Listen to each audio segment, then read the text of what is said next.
We're in week 2 of our Staten Island trip.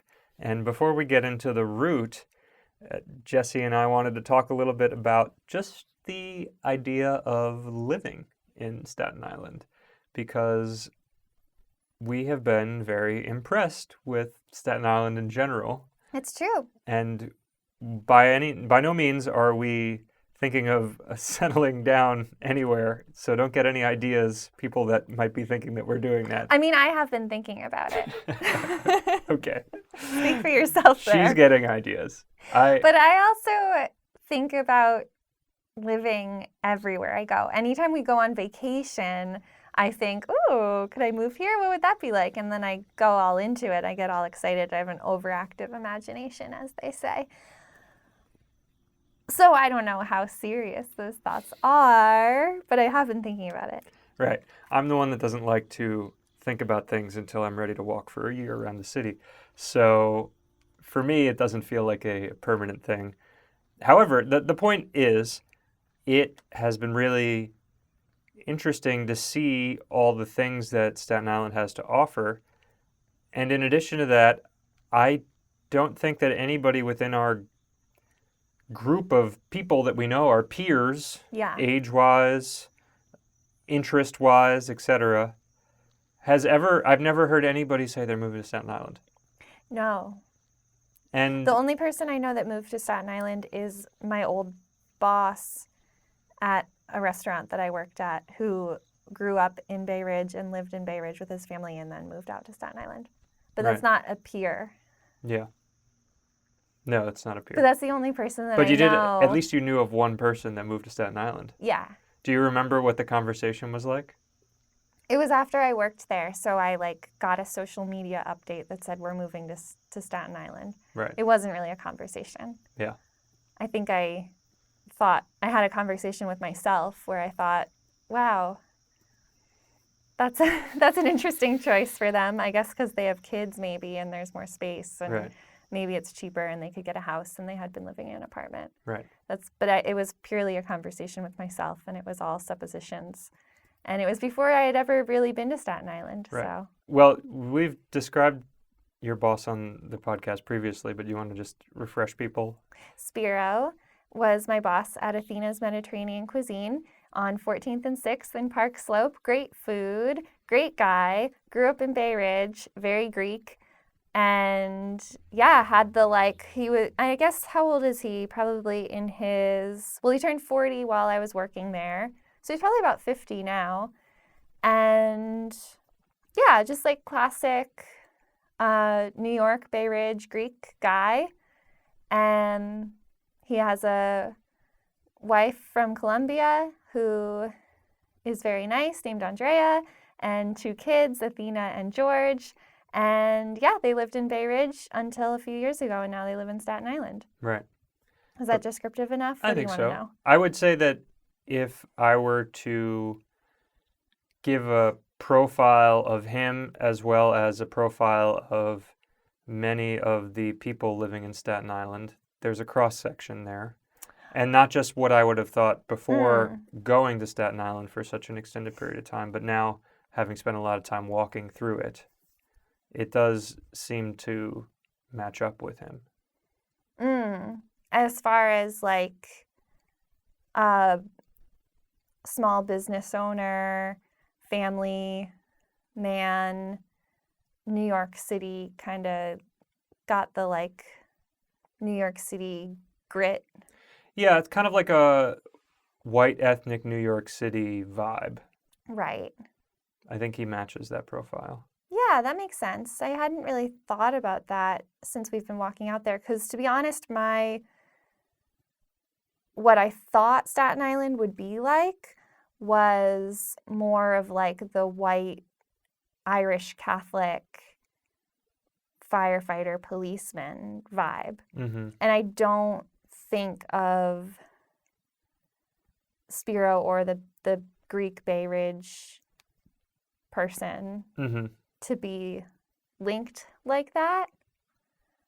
Yeah, I would say. But I guess as we've spent more time out there, I am seeing that it's much more diverse than I expected, and Yeah, I mean, I guess I have to think on it a little bit more. The impression I get thus far is that a lot of the whiteness that is out in Staten Island has a strong identity to whatever culture they came from, Yeah, I birth-wise. guess we've been seeing a lot of people that are very Italian. Very We've been Italian, noticing, and very Russian, yeah, which I didn't know that there was a Russian yeah, I population didn't out there. either. I'd like to ask more Russian people if that was common knowledge or not. Yeah, But yeah, all along the beaches, been seeing people out constantly speaking Russian. right. Little kids, adults, all ages. Right. And it's funny because you can see Brighton Beach and Coney Island from across the water, Right. which I guess, like, Bay Ridge is so associated with being a Greek neighborhood, and then you're just over the Verrazano Yeah. from Staten Island. So that also makes sense that that culture could easily go back and forth. Yeah. But before we stray too far into that area and start talking more about like where we went on the walk, the idea of living in Staten Island, I think is from what we've seen, it's you have access to beaches very easily. You have access to forests very easily. Mm-hmm. You have access to the larger city very easily. Not necessarily as easily as some of the other boroughs, because the subway isn't something that runs, but between the ferry and if you wanted to drive over the Verrazano, you can. Mm-hmm. It is something that I don't think it's an area that maybe if you're in your 20s it makes sense, because I haven't seen a lot of areas that suggest there's like a nightlife situation. But if you're looking to settle or if you're looking to actually purchase a home, there it seems to me that this area should be in the conversation when you hear a lot of people talking about moving upstate because it's affordable, Mm-hmm. and like also people that want to be upstate, but it's only a 2 or 3 hour drive to the city, so you still have access to the city. And it's like, well, if you're judging by that metric, Staten Island is vastly superior Sure, yeah. because you have multiple means of public transportation to get in, and you could be using your car at that point because there is space for parking in Right. Staten Island. Or And, if you're living off the Metro North or the Long Island Railroad, Staten Island would be just as easy because the ferry is right there and it's also free. yeah, Like if you move to Beacon or something, I think it's like $13 to get into the city, and yeah, it takes longer. I mean, the Metro North is very nice, yeah, but if that's your thought process is let me save a little bit of money and move out of the city and it's still within 2 hours, then yeah, you could save the same amount of money on a house and then also save your transportation cost. hmm yeah. And I mean, I could understand if you are from Staten Island, you don't want to settle in Staten Island. Mm-hmm. That's just, I think, the nature of a lot of people don't want to settle in the area where they grew up Right. in. And I was talking to somebody from Staten Island. I was talking to Nick. Hey, Nick, if you're watching. And he grew up in southern Staten Island, which we haven't visited yet. But he was saying that, a lot of people that he knew moved to Jersey Mm-hmm. because there's more space and more value for your money and whatnot. Mm. Now, that might play into what we were talking about last week with the differential in median income, where it was 46,000 in up north Staten Island and like Right. 89 down south. Something like that. So, Yeah. from our perspective, some of the things that might appeal to some of the things that people who grew up in the south of Staten Island might not be interested in what the north has to offer. It's more of an urban area. Mm. But from our perspective, we went through this one area, the Grimes Hill Silver Lake area, which is where Wagner College is and where a satellite St. John's campus is. And it was like we walked through in like golden hour one of the days it was sunny, and it really struck us both simultaneously. It was like this really nice area, and we were curious how much the homes were. And one block, the homes were like 1.2 million or something like Yeah. that. But literally, just another block away, I could see no distinction. There probably is some sort of distinction with, I guess, school. I don't know. But Maybe, or like the homes themselves maybe all need work or something on the inside. perhaps it seems unlikely that they'd Although all probably be that not. way. Yeah, good point. And they all looked really nice on the outside. Yeah, those homes were anywhere from 500 to 700,000. Yeah. So, and again, very closely located. I mean, they were probably like a half-hour walk to the ferry, but an 8-minute car ride to the ferry, Mhm. and then you are walking distance from Cloves Lake Park, which we discussed last week, which is really like a Central Park-esque location, Mhm. Silver Lake Park as well, and you can easily go to all those beaches on the East Shore, which none of the upstate locations that are often talked about have access to that sort of thing. Right. Yeah. I mean, the upstate maybe has access to a lake or something, Right. which is a different vibe. But it is, yeah, it's really interesting to think about living there. It's really cool to see who is there. And yeah, that neighborhood that you're talking about, the reason that we both thought it was so nice was because the streets were wide. There were nice maintained sidewalks. It was kind of curvy, so it just felt like you were in a really sweet, quiet neighborhood. Yeah. But we were also so close to, like you said, the parks, the beach, and then also the neighborhood over feels more like a city. Yeah. Yeah. So it was some of these neighborhoods offer an alternative to what the housing that's available in Brooklyn is, both in price meaningfully Mhm. and also just how the homes are put together. I mean, I enjoy Brooklyn neighborhoods a lot, and it doesn't necessarily bother me that your home is literally connected to another home on either Mhm. side, but this was not the case there, you know? Mhm. And so you get that yard and you get that degree of personal space, but you're still in New York City, you know? Right. And even the Queens homes that were further out didn't really have the same feel as whatever this was. I can't really put my finger on it. Maybe it's because the particular roads on this hill, that the Grimes Hill Silver Lake area, where like the roads were windier and Mhm. it just kind of had a different layout. Whereas in Queens, it's pretty gridded most of the time. Right. Yeah.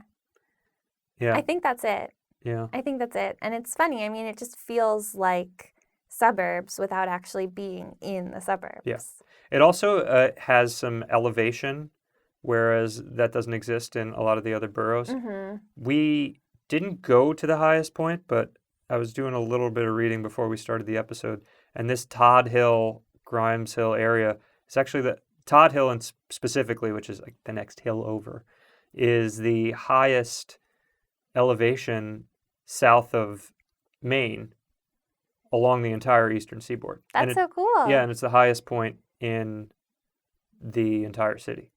Oh, So, wow. We'll uh, have to go there this week. yeah, Is it Todd or Tote? Is it Toddt? yeah, Is that what you're talking about? yeah. Do you think it's Toad? That's how I've been saying it in my head when I see it on the map, but Huh. I don't know. Well, one of us might be right. Neither of us might be right. I'm not sure. Forgiveness to anyone that lives on the tall hill. But yeah, I'm trying to understand what it is that makes it not only like just a non-topic. Mhm. And all I can come up with right now is that I mean the stereotypes that are put on it, and maybe you're true. I'm not really sure, but I don't think it should matter either way if you really like the city. But the idea that like, oh, you know, it's a garbage place. You know, it's where they put the garbage, Right. and it's like, well, they did, yes, previously. That's true, and like it's a very conservative place, and certainly compared to the rest of the city, yeah, I suppose it is. And it does, I have seen inklings of that Hmm. in certain areas. And yeah, I don't want to live next to the person with a Trump flag. Like, whatever. Yes, I don't want to live in that neighborhood or on that street. But it doesn't seem like that definitely doesn't speak for all of Staten Island. Yeah. Yeah, I mean, I would question the idea of not wanting to live next to it. I mean, if the area was in like 50 miles away from anybody else that you could find compatible, yes, I think that would be very isolating. Yeah. But I think that it is eye-opening to me that those the stereotypes that those things exist would be so strong as to keep people away from even considering this area as an option, you know? Mm-hmm. Like you can find Well, people. I guess I'm sorry.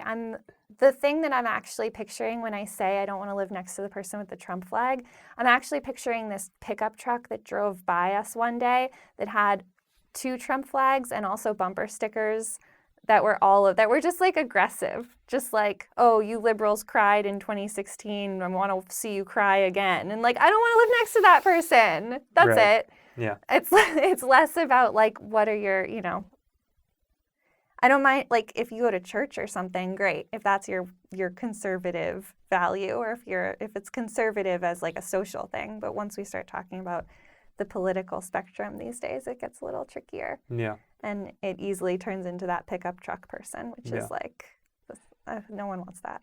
Well, interestingly enough, I think now, for multiple reasons, is the time to be looking for a home. One, because people are moving out of the city and the COVID situation has the markets all jumbled up. But Right. two, there are signs outside of people's houses identifying Yeah. what they're interested in. Yeah, that's a good point. All over Staten Island right now, there are obviously political signs up that identify if you are. It shouldn't identify who you're interested in, but the signs are pretty aggressive, talking about law and order candidate, or sometimes they even say endorsed by Trump. Although there was only Oh, I one haven't seen sign. any of There was those. one sign for I think her name is it Nicole? Nicole Oh, Maliotokis yeah. or something? Uh-huh. Uh-huh. That it said it proudly endorsed by Trump. Oh. That sign was in on the side of the road in front of like a shopping center. I didn't see that particular sign on any owned properties. Oh, But interesting. and then sometimes it just has her name, and sometimes it says Law and Order candidate. Okay. But yeah, so if you know who it is that is running under what, then you could use that to determine what the neighborhood's like. Right. Well, I guess yeah, now that you're saying there are a lot of signs in general. And I guess maybe part of the thing that makes people think that Staten Island's more conservative and as a whole, I feel like as a person that wouldn't put that label on myself, the signs that are kind of like the aggressive conservative signs definitely hit me harder than the ones that are like maybe for a more progressive candidate that I don't know anything about. Mm-hmm. So we have been seeing all the signs for what's his name, Max Rose. Yes, Is that his name? he's the incumbent first-term Democratic congressman. Yeah. And I don't really know anything about him except for that apparently he worked with de Blasio to change the bail law There was a sign that we recently. saw where Maybe. they were saying the sign said de Blasio and Max Rose should be impeached for supporting the bail bond law. Yeah, that doesn't work that way. No. And also, whatever, I disagree. But Right. but yeah, we have been seeing a lot of signs in support of him. Yeah, no, I mean just as many Yeah. as his opponent. But I just don't really know much about him. Yeah. Or really anything about him. So seeing a sign like that makes me feel less feelings Yeah. than seeing a sign that says something about the law and order candidate. Yeah. Well, interesting sidebar about Max Rose's signs. Max Rose's signs are white with a green star because he was a former army officer. Oh, right. It might not be army, if excuse me if it isn't, but it is. He was in the armed forces, and I thought it was very interesting because all the other sounds are red and blue, and I think it's a fairly smart move on his part because he is a Democrat to identify himself with the armed forces rather than the Democratic Party. While out there on Staten Island. Yeah. But as far as, people, I mean, I'm not interested in interacting with the pickup truck Trump guy if I can avoid it. Mm-hmm. But there are just as many people that, if we moved into a very liberal Brooklyn area, not only are we going to have to pay a lot of money, but like that situation is just as annoying potentially and like not real in any sense of like what I am interested in exposing myself to on a daily basis. I find that I find that tiring in both similar and different ways. Yeah. Well, that's part of why I really like where we currently live, because it is definitely not like a homogenous white conservative neighborhood by any means. It's super diverse and people are friendly. And I don't know what people vote. I don't know how people vote in our neighborhood, but I know that people seem to be nice to each other. There's a lot of people that I assume probably vote Democratic because that would probably be within their best interest based on the demographics here. But I don't know because they're not talking about it. Yeah. And there aren't a ton of signs, and there isn't this like virtue signaling in either direction because I think everybody thinks that they're trying to say that they're better people. Yeah. Whether I agree with that or not.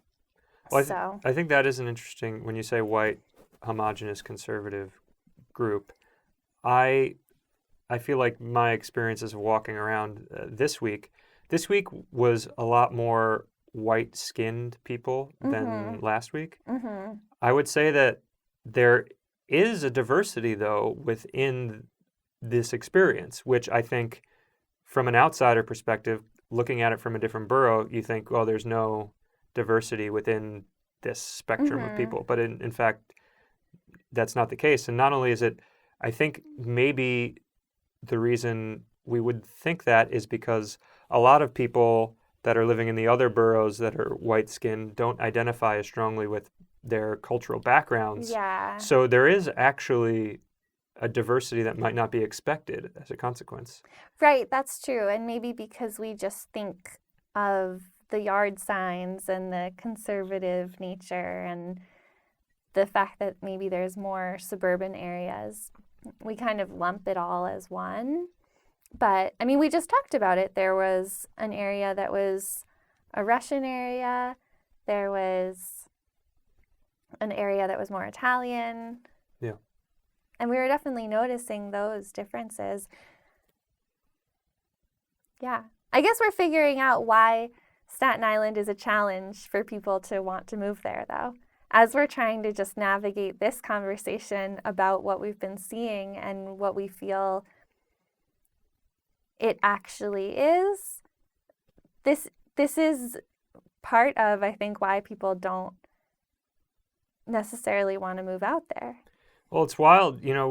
It's pretty well documented and discussed that there is a rift between people that live in, the cities and the coast and then the flyover country, which is insulting even in itself, but just the middle of the country.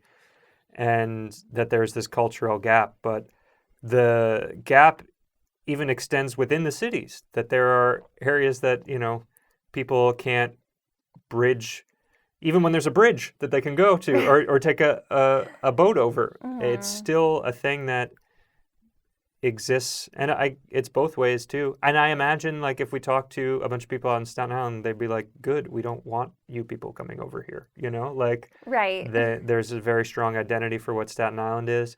It's very weird because a lot of people that come from Staten Island are like, I guess especially the ones that rise to notoriety are all too happy to lean into the self-deprecating idea of There's it. also a lot of comedians that come from Staten Island, and that's just comedy. Yeah.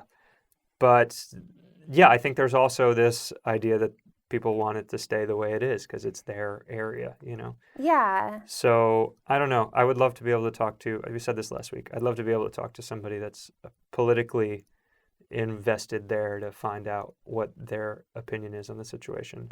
Yeah, I would also like to talk to someone more about it. Right now, we have been there for 2 weeks, and that's 2 weeks longer than we had been there previously, but it's still only 2 weeks, and we're still in our first impressions phase. Hmm. So, this is all based on just what we're seeing and observing, Yeah. but I don't feel like we can actually represent the thought processes of people very well because we haven't had a lot of time or opportunities to really speak with anyone. No. But yeah, so if you're looking to move somewhere anytime soon, you should go to Staten Island and see if you like it because there's things in Staten Island. There's things in Staten Island.